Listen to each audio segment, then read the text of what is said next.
Well, good morning, and thanks for that great introduction. My mother thanks you. I'm going to be trying to transition us from yesterday to today, so I'm going to focus in on the issues around lab animals, which will take us from some of the discussion yesterday into some of the other uses of animals. We basically have a variety of ways in which gene editing could be applied to animals.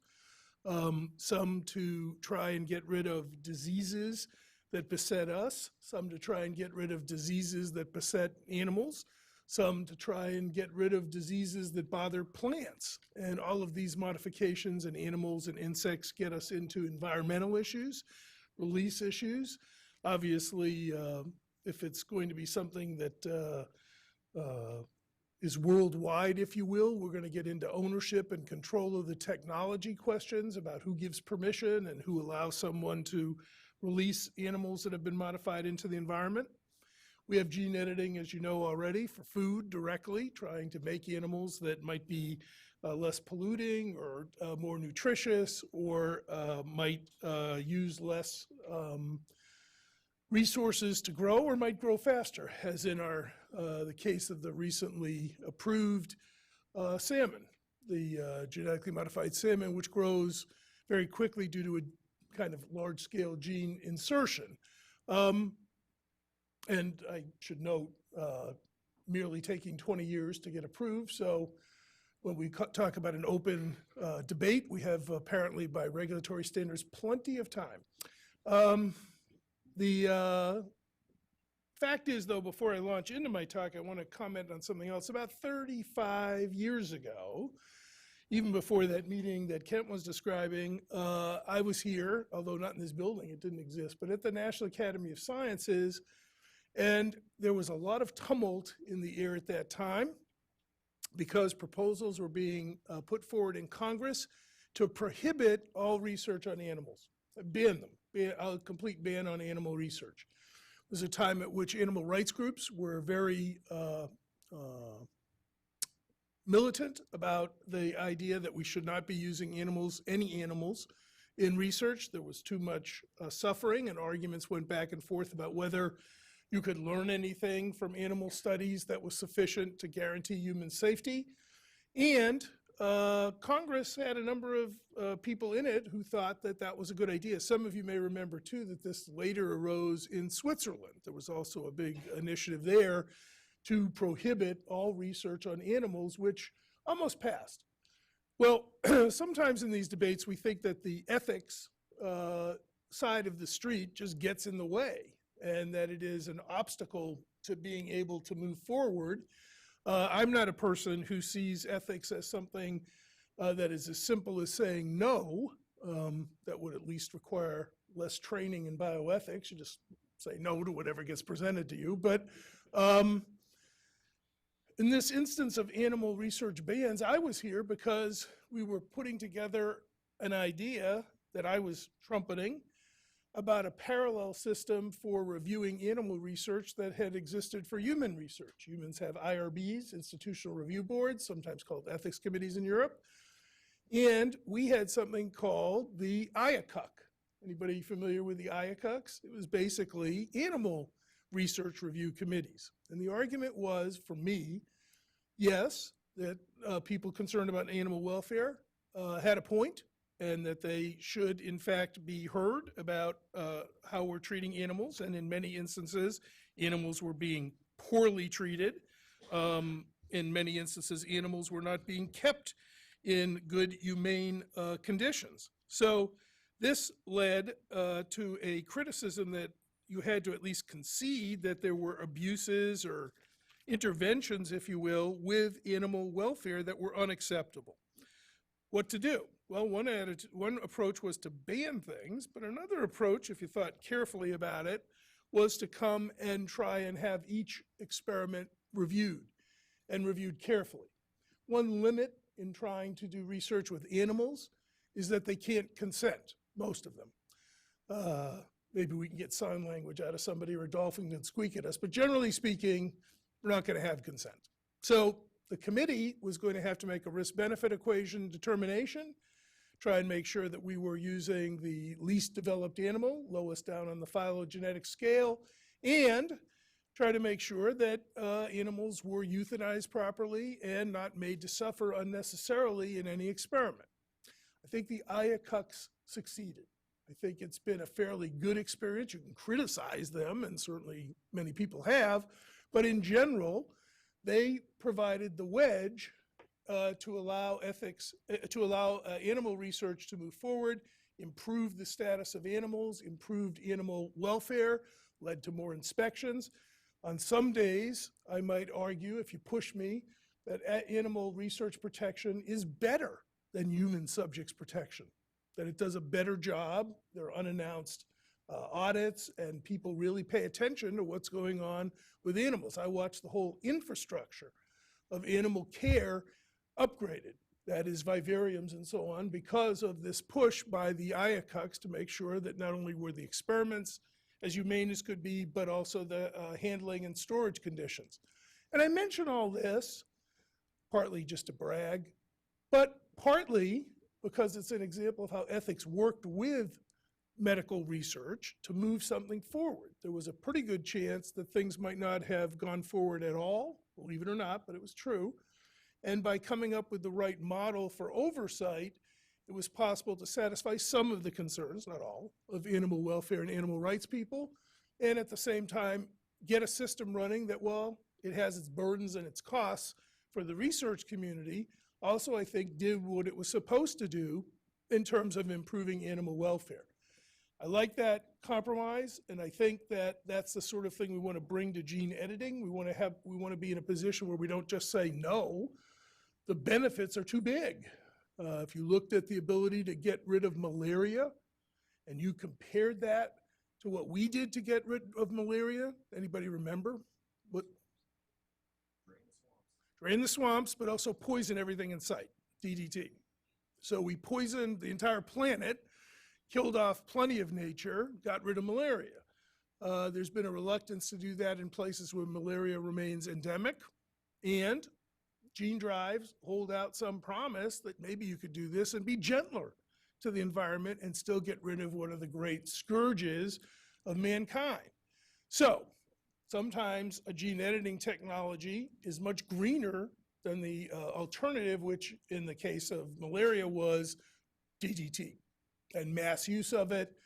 I don't know about all of you, but I certainly remember the pleasure in my neighborhood outside of Boston of running after the mosquito truck and being able to enjoy the spray, very cooling. So not all aspects of that technology were confined to mosquito victims. But I think the future before us there is very promising if we can figure out how to maintain appropriate environmental protection with something like gene editing. Obviously in the food space, which we'll hear about also a little bit today, you have the opportunity to make the raising of animals both to eat them or other animals to feed to them, in the case of insect protein and so on, greatly reduce the burden that animals put on the environment in order to eat them. Now, there are certainly those who say don't eat them, I understand that, but presuming that's not going to happen soon, the best thing to do is obviously reduce. If we can't replace, then we can reduce that environmental impact. So I believe today we should come to this with an attitude of we've got to hear concerns and hear criticisms and understand what people are worried about, but also carve out regulatory approaches that are practical and doable. And that leads me to the transition topic of my little talk, which is using these techniques on lab animals. So morally, lab animals are alive and sentient, and thus they have interests. And already these are fighting words, because how sentient are they becomes a major battle. Some people see animal suffering and describe it as suffering and say that animals are self-aware, just like we are. That is, we feel pain, but we're conscious of that pain and think about that pain or anticipate that pain. And others say that the sentience isn't quite as complex as humans have. But whatever your view about how far animal pain or animal suffering goes, it's clear that they can feel pain and that generates an interest on their part in not feeling pain. So when we harm or limit those interests to benefit us, the burden is on us to explain why. And by the way, that's the underlying philosophy of the IACUP. The burden is on the experimenter to justify. I would say morally the burden in trying to manipulate lab animals, but I'd extend it to environmental engineering or food modification. The burden is on the intervention to show why it's worthwhile. It's not an unreachable burden. It's not something you can't meet, but that's how it goes. The critics, in a sense, have a certain advantage in raising problems. The proponents have to answer them. One reason we experiment on animals is that we have a richer set of interests than they do. We're smarter and we're actually rights-bearing, meaning we have moral lives and we are moral agents. Whatever we think about animals, we rarely hold them accountable for what they do, although there have been a number of interesting trials of animals that killed humans, leading to a few hangings of cows over the years. But generally speaking, we don't treat them as moral agents in the way that we do. So given their limits, we justify using them in the lab, let's say, to improve our lives, as long as we're not imposing too big a burden in terms of pain and suffering on them. We also have another problem with animals, whether we're editing them or knockout models or whatever we're doing with them. They're not perfect models for human disease. So data we collect is not perfectly representative of effects in humans. There are limits to what you can learn from animal studies. On the other hand, if you go to individuals and say, would you like to be the first person that we try this drug on, or would you like your child to be the first living thing that we put this drug into, or vaccine, or device, or biologic, generally speaking, people are a little more comforted if it's been tested on animals first. And so we have had a long tradition, FDA mandate to test things first in animals to determine safety and efficacy. Again, imperfect, but still morally seemingly justified by saying we're not going to expose humans first. Unknown doses, unknown frequency of administration, nothing known as our subjects. So I think the biggest moral puzzle that I can come up with, and I know this came up a little bit yesterday, but it's worth revisiting, is it ever right to make animals sick? Which we do quite a bit. I mean, we certainly infect them with things and try to study that, but we can use CRISPR or other gene editing techniques to make animals more like humans, and thus either make models that are more like us so that the inferences we draw from animals would be more reliable, in which case one might predict more use of animals if you had better models, made them sick, but they responded more reliably like humans did. That could be a reason to use more animals in studies. You might be able to give animals diseases they don't normally get.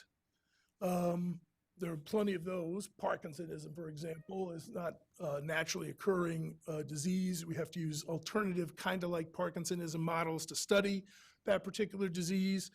Animals normally don't run around driving vehicles and getting their heads injured. So those notorious crash studies from many years ago was having something happen to animals that doesn't happen to them, at least very often in nature. So gene editing could be used to give animals new diseases that they don't normally get in order to study them. And then we could also use it to speed the onset of diseases, to sort of see what happens at a more rapid pace. How does Down syndrome develop, or other ailments that may take years and years to fully manifest themselves, but maybe we could engineer the animals to exhibit more disease symptoms or get more severe instances, so we could really see what's going on. When I say, is it right to use gene editing to make animals sick, there are those three ways to do it. Make them more like us, give them things they don't normally get, and give them things that they might get or might not normally get, but make them worse so that they can be more easily studied.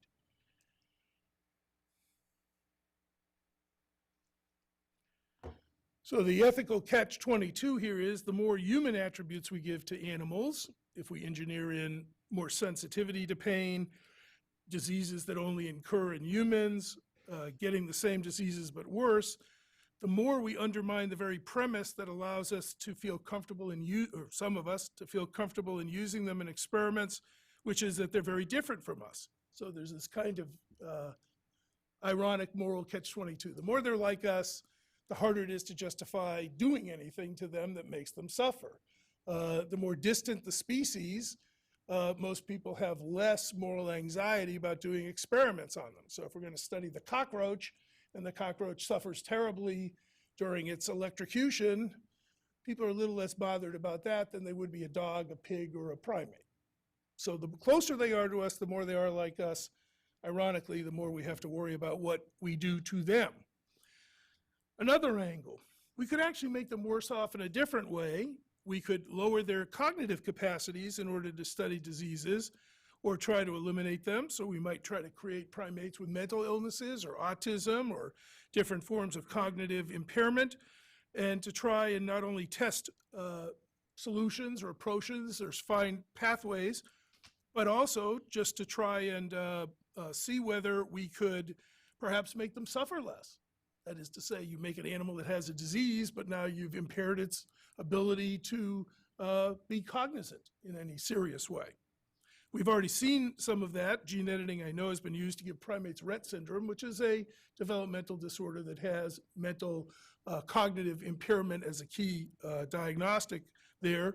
But there's some interesting juggling. If somebody says, well, I don't want them to suffer, well, maybe we breed animals that, if you will, are less cognitively capable. Is that all right to do? Is that, this comes up with humans all the time, right? We're always thinking about, should we make a subgroup that is just for work? Well, the rest of us enjoy meetings here. But it is a situation where we could do the same thing in animals, not out of exploiting them, but to protect them, in theory, from too much suffering. Would we be comfortable with that?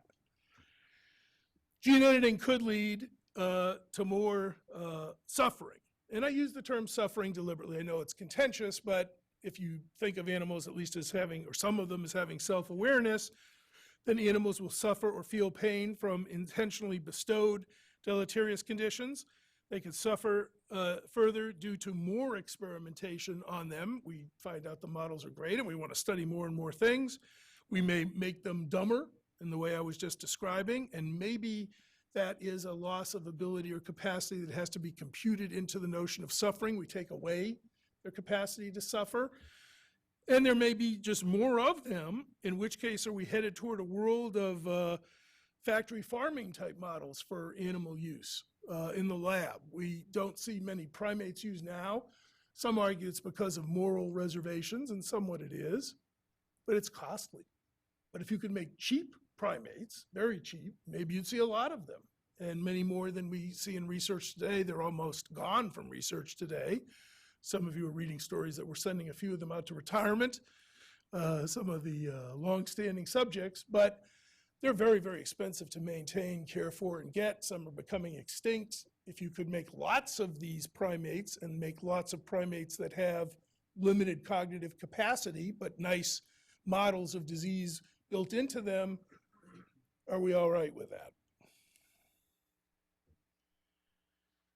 We could also make them for less important reasons, and just in the interest of time, I'm going to jump ahead here and say, we do research, and all of us are thinking, oh, well, it would be great, we'll study major human diseases, cancer, and we'll get after Alzheimer's and many, many conditions. But remember, animals are used a lot, rabbits, for testing very important things like the safety of lipstick, or the safety of Botox, or the safety of hair dyes, or any number of other commercial products, and their huge use of animals in this realm of animal testing. Are we okay if we make animals, if you will, grow faster, more sensitive, earlier, able to exhibit adverse reactions sooner, imbue them with more human immunogenicity to see what's going on with these products in case they're rare things out there that might hurt a human? Are those important enough principles? Somebody might argue, yeah, it's great to test hair dye, but here's a thought: don't use it. Not important. So we have that trade-off model, and you can see part of the way I'm headed here is just to take away my own thunder, I think the IACUCs are the right place to work out some of these arguments because they're very unique to what's the purpose, what are the alternatives, how important is the goal, what sort of impact will it have on the animals. I don't think you're going to get general principles that say don't ever do this or always do that. And I think what's useful about the IACUC procedural resolution model is that they can take on case-by-case type of questions. It may mean that the IACUCs should have more public members. It may mean that the IACUC should be more transparent. It may mean that some other reforms ought to take place if they're going to carry the burden of trying to mediate gene editing with respect to the lab for various reasons, making the public sure that we're really treating all this seriously. But I do think that that's going to be a place where we're going to have to use the system. That's why cleverly I introduced it at the beginning, but extend it and expand it to manage some of these challenges. There's also the possibility with animals of enhancing them, and I didn't go to the human meeting, but I heard about its findings last week, and some of you were there, so you can correct me, but pretty much I got the message, at least through the media and through the public statements, that people were very nervous about going into humans with gene editing right now, and there certainly wasn't a whole ton of public enthusiasm for trying to enhance ourselves using gene editing. Well, that may be, but one way to build enthusiasm is to enhance animals and show how it works, and then say, we've made faster horses and animals with more muscles that can pull bigger loads, or dogs at the Westminster Kennel Show that are even weirder looking than the ones that appear now through breeding. So let's enhance. One road to enhancement in humans is by permitting it in animals.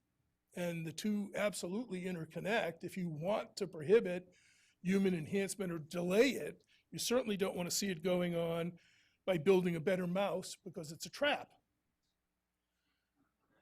You have enhancement shown as safe or doable in animals, and that, I would argue, is going to open the door to both perhaps exploitation of animals for commercial purposes and thinking harder about why aren't we doing this in people if we don't want to go down this road.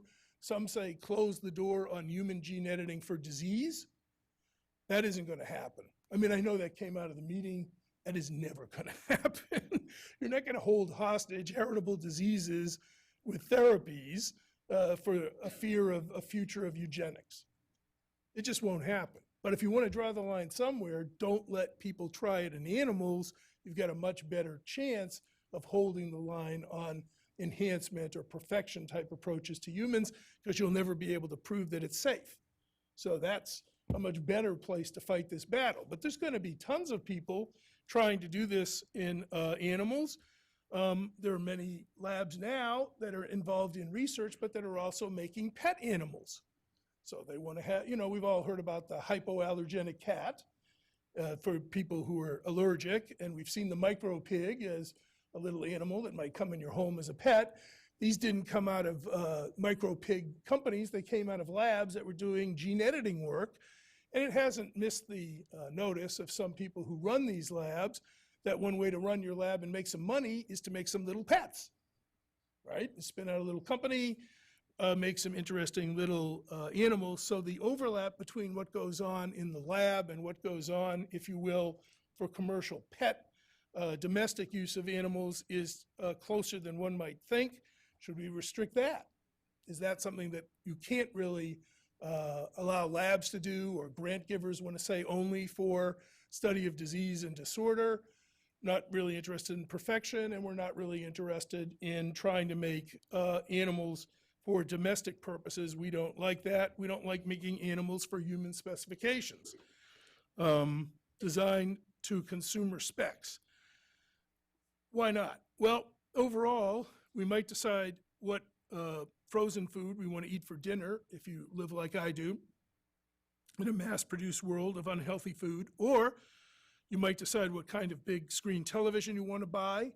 And let me add, these 2 points are not disconnected. And then, is it all right to decide what type of living creature you want?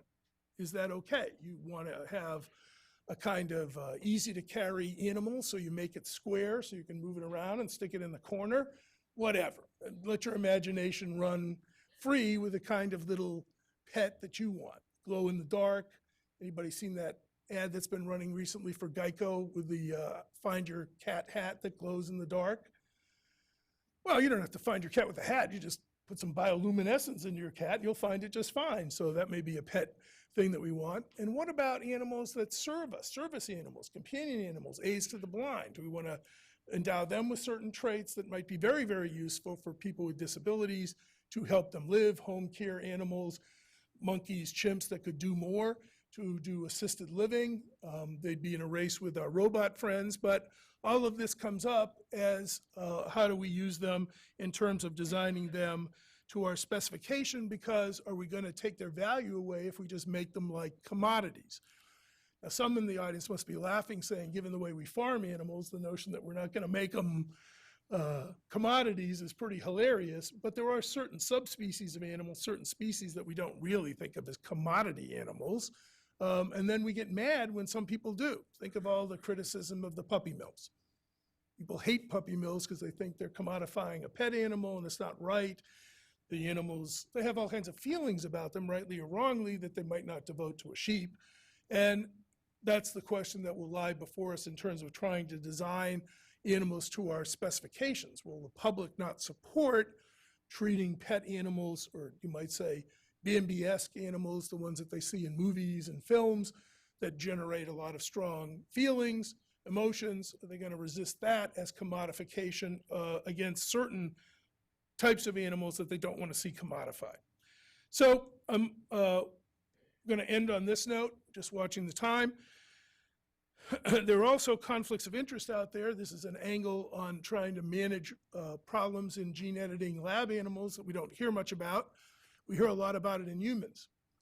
If you own a technology, if you have a patent on a technology, you shouldn't be the person who decides or tries to evaluate the particular biomedical intervention, because that is a conflict of interest. And sometimes we manage conflict of interest by saying someone else has to study what you own. Sometimes we manage it by saying you can't do the study at all. It's too big a conflict of interest. Last time I looked in the CRISPR gene editing space, there was certainly no shortage of people opening companies. Certainly no shortage of people having patent fights. Certainly no shortage of people hoping to make a lot of money. This becomes a challenge, maybe that IACUCs, again, have never thought much about conflict of interest, because to date, most of the funding has been public funding, government money, not private money. But if somebody gets all wound up and wants to promote the glories of gene editing in animals for laboratory purposes because they have a company that's going to do it, do we trust them to make the decision on whether to go forward or not? Again, and I'll conclude with this, it does seem to me that the way to go forward is to try and expand the model that has worked pretty well, maybe to reform its membership, maybe to make it more transparent. But all of these questions of the management of gene editing for laboratory animals, I think, belong in the hands of the IACUCs. I think that system has shown itself resilient, modifiable, acceptable to the American people, if not to the world. And I think they could be charged, if given resources and appropriate membership and training and expanded experience, to try and work through many of these issues. I didn't say yes or no, I don't think, to anything in this talk in terms of let it happen absolutely or stop it absolutely. It's because I don't think that's the right way to go. I think it's case by case. I think you almost have to sort of look at the purpose, look at the amount of suffering, look at the number of animals involved, see what's going to happen, and make some kind of prudential judgment about how you want to respond. So I'm going to stop there and thank you for your attention.